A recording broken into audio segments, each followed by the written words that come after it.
Good morning everyone, welcome back to my YouTube channel. आज की class में हम करेंगे 25 सितंबर 2024 की करंट अफेयर्स से हैंड रिटन नोट्स का रिवीजन जो कुमार गौरव सर करवाते हैं। उस क्लास का रिवीजन हम मात्र 10 से 15 मिनट के बीच करेंगे। चलिए तो देर न करते हुए हम हमारी क्लास को शुरू करते हैं। और इस क्लास की PDF के लिए हमारे टेलीग्राम ग्रुप को ज्वाइन करें, जिसका लिंक वीडियो के डिस्क्रिप्शन बॉक्स में दिया हुआ है। हाल ही में इंडिया और अमेरिका के बीच कौन सा समझौता हुआ है? तो अभी हो रही है क्वाड समिट 2024, जिसका आयोजन विल्मिंगटन अमेरिका में हो रहा है। और अभी हाल ही में इंडिया और अमेरिका के बीच इंडिया के प्रधानमंत्री और अमेरिका के राष्ट्रपति जो बाइडेन के बीच एक समझौता साइन हुआ है, जिसका नाम है शक्ति। तो भारत और अमेरिका मिलकर शक्ति की स्थापना करेंगे, जो भारत का पहला राष्ट्रीय सुरक्षा सेमीकंडक्टर निर्माण संयंत्र होगा। और इसमें सिलिकॉन का यूज किया जाएगा, और सिलिकॉन सेमीकंडक्टर होता है। और शक्ति में क्या होगा, इसमें सैन्य और इलेक्ट्रॉनिक्स उपयोग की चिप तैयार की जाएंगी। और भारत के नए 2 वाणिज्य दूतावास भी स्थापित किए जाएंगे। लॉस एंजल्स और बोस्टन 2 स्थल हैं जो अमेरिका के वहाँ पर। और क्वाड में कौन कौन से देश शामिल है? तो इसमें 4 देश शामिल हैं, इंडिया, जापान, ऑस्ट्रेलिया और अमेरिका। और इसका अभ्यास होता है मालाबार अभ्यास। और 2025 का होस्ट इंडिया होगा। सिलिकॉन किस ग्रुप में मिलता है? सिलिकॉन ग्रुप नंबर 14 में मिलता है। और ओ फैमिली या ऑक्सीजन फैमिली, जिसमें सल्फर भी होता है, इसे चैल्कोजन समूह कहा जाता है, जो समूह 16 में शामिल है।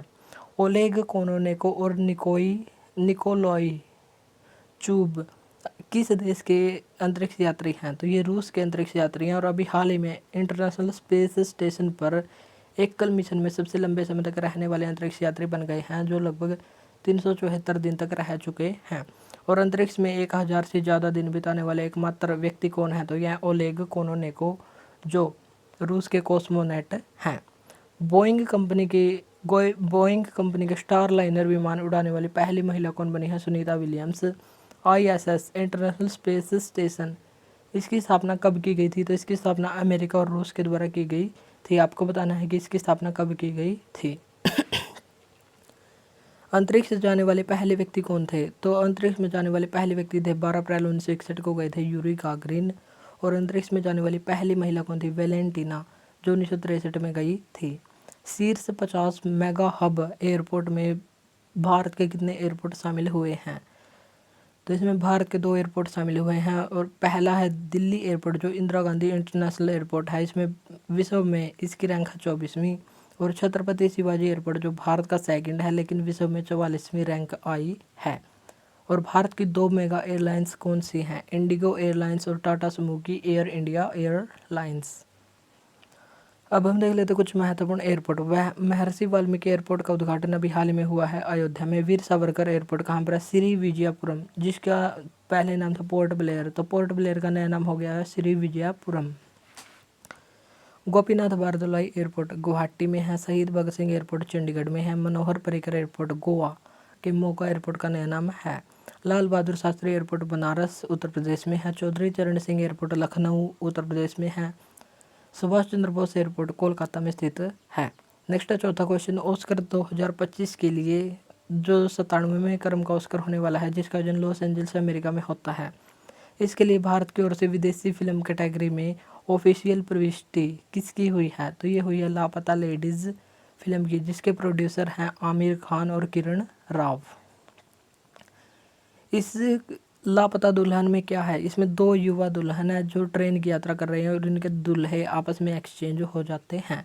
और इस फिल्म को सिलेक्ट करने वाली समिति है जाहू बरुआ समिति। 96वें ऑस्कर में बेस्ट फिल्म का अवार्ड किसको दिया गया है? ओपनहाइमर फिल्म को, जिसके डायरेक्टर हैं क्रिस्टोफर नोलन। और बेस्ट एक्टर का अवार्ड दिया गया किलियन मर्फी को। और बेस्ट एक्ट्रेस का अवार्ड दिया गया एमा स्टोन को। और नेशनल फिल्म अवार्ड जो 70वें क्रम के, इसमें बेस्ट फीचर फिल्म का अवार्ड किसको दिया गया? अट्टम फिल्म को। बेस्ट एक्टर का अवार्ड ऋषभ शेट्टी को कंतारा फिल्म के लिए। और बेस्ट हिंदी फिल्म का अवार्ड गुलमोहर फिल्म, जो मनोज वाजपेयी की फिल्म है, इसको दिया गया है। अंतर्राष्ट्रीय सांकेतिक भाषा दिवस अभी हाल ही में कब मनाया गया है? तो ये मनाया जाता है 23 सितंबर को। साइन लैंग्वेज डे के रूप में इसको मनाते हैं। जो डीफ बधिर या बहरे होते हैं, उनको समझाने के लिए जिस भाषा का यूज किया जाता है, उसे कहते हैं सांकेतिक भाषा। और इसको मनाने की शुरुआत 2018 से हुई है और 2024 में इसकी थीम है सांकेतिक भाषा अधिकारों के लिए साइन अप करना।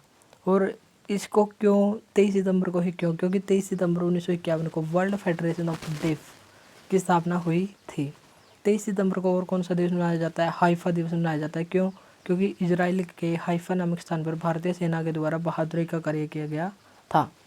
21 फरवरी को कौन सा दिवस मनाया जाता है? मातृभाषा दिवस। 23 अप्रैल को बुक एंड कॉपीराइट डे। 25 मई को पहली बार मनाया गया है फुटबॉल दिवस।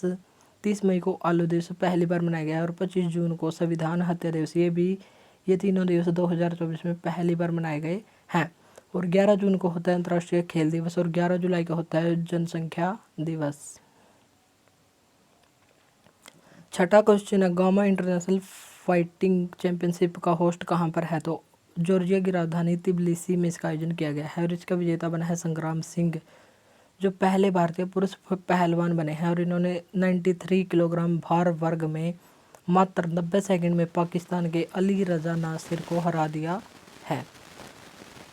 UFC अल्टीमेट फाइटिंग चैंपियनशिप जीतने वाली पहली भारतीय महिला कौन बनी है? तो पहली भारतीय महिला पूजा तोमर और पहले भारतीय पुरुष पहलवान बने हैं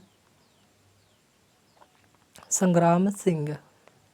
UN inter agency task force award हाल ही में किसको दिया गया है? ICMR को दिया गया है। ICMR का मतलब है Indian council for medical research और इसको यह गैर संचारी रोगों को नियंत्रित और मानसिक स्वास्थ्य पर कंट्रोल या मानसिक स्वास्थ्य को ठीक करने के लिए दिया गया है।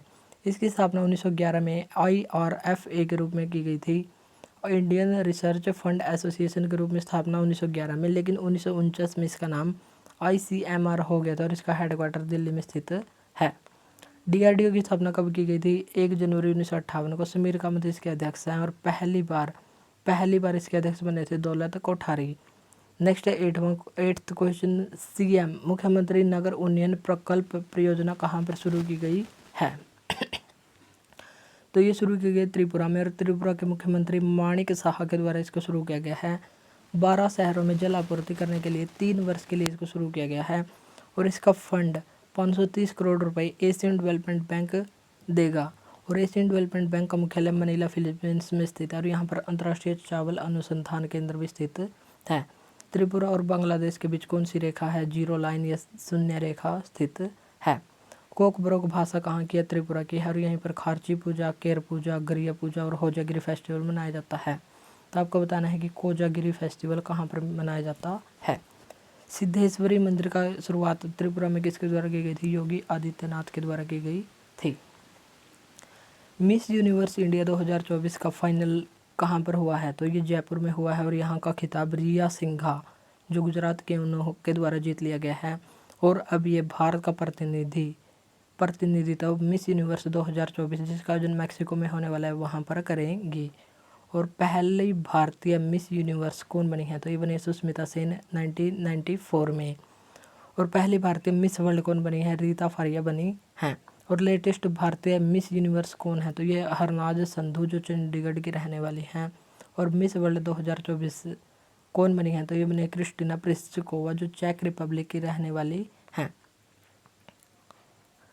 नेक्स्ट है 10th और last question, NCB national narcotic control bureau के वर्तमान अध्यक्ष कौन है? तो इसका गठन 1986 में हुआ था 1985 के अधिनियम के तहत और इसके अध्यक्ष अभी हाल ही में IPS अनुराग गर्ग बने हैं जो 1983 के बैच के ऑफिसर हैं और 2026 तक ये अध्यक्ष रहेंगे।